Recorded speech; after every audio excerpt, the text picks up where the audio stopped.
Today, we've got a story about a guy who caught his cheating wife in the park and then what he did afterward. And then we got a guy who's asking for advice or an opinion about his girlfriend who met up with a guy at 3 o'clock in the morning. This ought to be fun. Let's see how they go. I, 29 male, found out about my girlfriend, 31 female, of 11 years affair, and I'm struggling to cope. My girlfriend and I have been together for 11 years and have one beautiful 7-year-old. And she has another 15-year-old from a previous relationship. We met when I was 18, and I took on the responsibility of helping to bring up my stepdaughter as my own. Our relationship, like most, has gone through its ups and downs. I was young and had never been in a long-term relationship. I made mistakes. She made many more. However, for the last 5 years, I have been an honest, faithful, loving boyfriend. 2 years ago, I decided to be as selfless and loving as I could be to everyone around me. At the beginning of the year, I had some things happen in my life, which left me in a really dark place, severely depressed. In the beginning, she was there for me and she was perfect.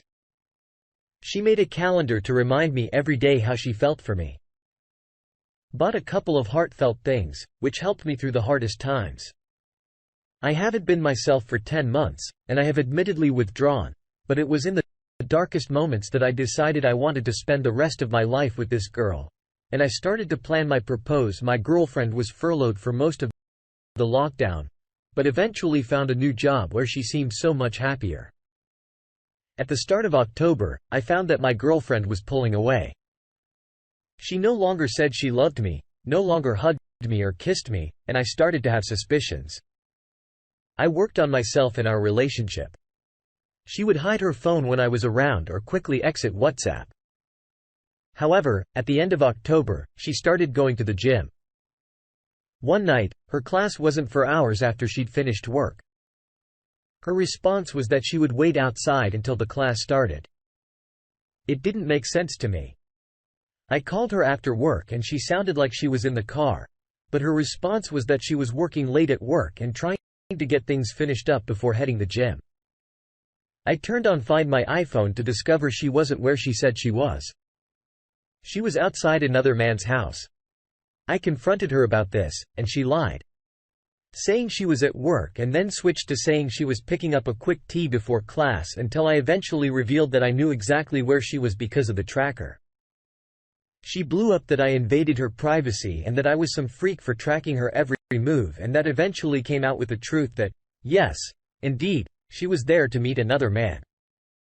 She had been having an affair with a man at her new job. I asked her to come home to talk about it, but she refused and instead turned her phone off. She had invited him into her car after our conversation, and they drove together to a local park and spent hours together. Went around to his house only to find that they were not there. His father opened the door, and when I explained the situation, his only response was "Sounds about right. He does this." She drove to her mom's afterward, still texting him with kisses and apologizing that I went around to his house with emojis included. Eventually, we spoke, and she showed me what little text she had not had a chance to delete yet. He was laughing that I had almost found out about their affair a couple of days prior when she thought I was going through her phone. I had not had a chance to do this yet. I contacted him and told him how he was hurting a 7-year-old girl, and he laughed at that and could only say, "I am doing nothing wrong. I'm a one-man band." We eventually agreed that she would block him from everywhere and discuss her leaving her new job to try and work on us. She opened up about other issues we were having, and one of those was money. She wouldn't ever be open to me about what kind of position she was in money-wise. She had finally been honest and told me she was $400 overdrawn, and another $300 was due to come out. I was a sucker that fell for the fact that she was finally being honest with me and transferred her to the $700. A short while later, she blocked me on all outlets and unblocked him. I asked her to get therapy and she said she couldn't afford it. She used the $700 to book a hotel room with the man she had an affair with that cost the same amount as therapy. She says that the last 11 years have been so unhappy for her, and I didn't love her enough or show her enough affection. This isn't true. I'm an affectionate person by nature and showed her love constantly. I have had 10 really dark months, but I was just starting to feel better about myself. She calls me a narcissist, a dick, a prick, conversations full of foos, refuses 5050 custody. However, I had my daughter 5 out of the 7 nights last week because she wanted to go see this man instead. I leave every conversation feeling like things were my fault, worthless, and that I should have done more this past year. She refused to sit down with the children to explain what is happening because it needed to be done with her that she can console her children and not feel like she has abandoned them. However, because I've had my child almost every night, that's impossible. It's not fair on her. She's asking questions specifically about what cheating is. I also felt like, why should I have to feel like I've abandoned her? Why should we do it on her terms? I didn't make these choices. She did. To top it all off yesterday, I found out that the man she has chosen has a problem with drugs to the point that he's not allowed to see his current children and recently dumped his ex because he got her pregnant and wouldn't abort their baby. Sorry if this is a lot or all over the place. My head is a mess at the moment. There's a lot more, but I think this is long enough. Forgive me, but your relationship sounds like it was overdue before the affair started. But you stayed together for the kids, etc., until there was a catalyst to end it. That's what this is, an exit affair. She's picked the scummiest affair partner possible and treated you so badly that you now have no choice but to break it off with her. She has gone full scorched earth. She's probably got no long-term plans with this guy as she knows he's vile or will shortly find out. You can't come back from this. Notice she took your money and paid for the hotel. Affair partner didn't. He doesn't even have to pay for dates, etc., to have sex with her. Don't contact affair partner again. There's nothing but pain here. Contact, dub, only through lawyers or for child arrangements. Your priority right now is to seek legal advice for separation and how best to protect your kids while she's with him. She wants out and you should too. Next up, girlfriend met up with a guy at 3 a.m. Is she cheating? Fiancé, 34 female. Stayed with parents for the last couple of weeks and I, 40 male, noticed she doesn't reply as fast or at all now. I turn on the PC and she's still logged into Facebook. And I see messages between her and several men, but one in particular, she is asking to pick her up from a party that was getting bad on Halloween night. I see this and think, dang. What should I do? I messaged her a couple of times and no reply. After I get no reply, she still messages the guy asking when he will arrive to pick her up. He comes and gets her, and they spend the night together. I know this for a fact due to Facebook location tracking that was luckily turned on. I wanted to give her a chance to redeem herself by admitting the infidelity. So a few days goes by, and she still wants to talk and is allegedly worried that I won't respond now. I start out asking where she was the night in question, and she responds with I did go help someone out. And when I pressed for the name of who it was, she wouldn't say. I had to ask about 5 times because she didn't want me to get upset. Then later, she asks what I'm going to do if she tells me, and I say, nothing. I just want to see if you can be honest with me. Finally, she tells me the name of a guy that we both know who does home renovations and that he allegedly needed help with working on a house at 3 a.m. on Halloween night. The name she told me isn't the guy she was messaging to come get her. I confront her about this immediately and tell her the real name of the guy, let's call him Bozo Bob, and ask how long they'd been talking.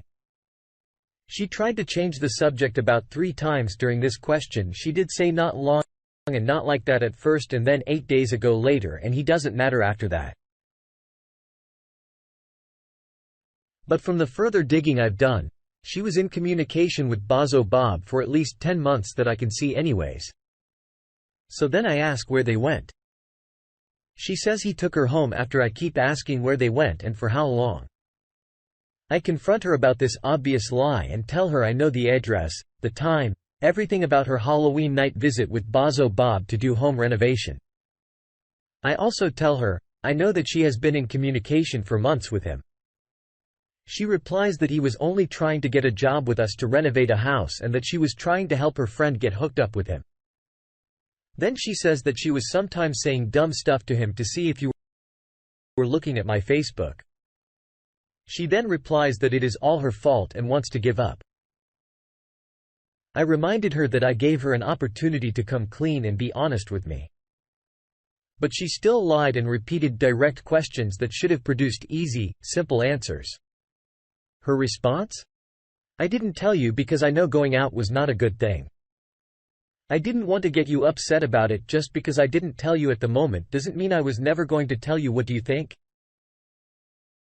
Is this cheating, or is she telling the truth and was just stressed out and needed to get away from the Halloween party to do some flooring at 3 a.m. until the next afternoon? What should I do? Should I allow her to try to come clean about other really odd discrepancies I found when looking further back at the location history? She says at home, but really somewhere else, or every day she is at home while I'm at work. Her location history gets deleted for some reason. Update time. After the initial breakup and the original thread, my ex-fiancé wanted to ask for money and other items from our relationship, engagement ring, etc. I simply told her I wouldn't communicate any further unless she sends me an email detailing the relationship she had with Bozo Bob and their efforts to hide it from both me and the other affected partner. I also shared the original post with my ex-fiancé and the other affected partner. Actually, there's a separate thread which details the other affected partner situation. So my ex-fiancé will probably read this thread as well. My ex-fiancé essentially admitted the affair already in a roundabout way, as well as her 16-year-old daughter basically told me she knew it was going on a short time ago. My ex-fiancé doesn't want to write the details of their plan. Her and Bozo Bob were making, though, so I had to put the engagement rings up for sale. I looked further back in the location history and found that my ex-fiancé was meeting with guys for at least half of our 7-year relationship. Many things become clear with 20/20 hindsight. The same is true here. I did notice the signs though, more on that pillow. I feel that she'll never share the details of the Bozo Bob affair. Plot twist. I knew all along. I was really hoping that my ex-fiancé was the one. Even though all of my other relationships ended when the partner was shown to be cheating. Was hoping she would show me that there really is still such a thing as love and monogamy. Before entering this relationship 7 years ago, I had started reading and watching videos about dating coaches and the like. Using this information, I knew what some of the warning signs of infidelity were, and started seeing these about 3 years into our relationship. I recall now that I actually did uncover cheating in 2017. I wanted to not believe it, and I wanted to give her a chance to be better and for us to be together in marriage. I saved that data in a USB stick, lost it, and then set my mind into forget and forgive, but verify mode. It is at this time that I'm at my lowest, but I see through it and don't act on any feelings that I may have had of self-harm. It was tough to do without any support as I couldn't tell anyone.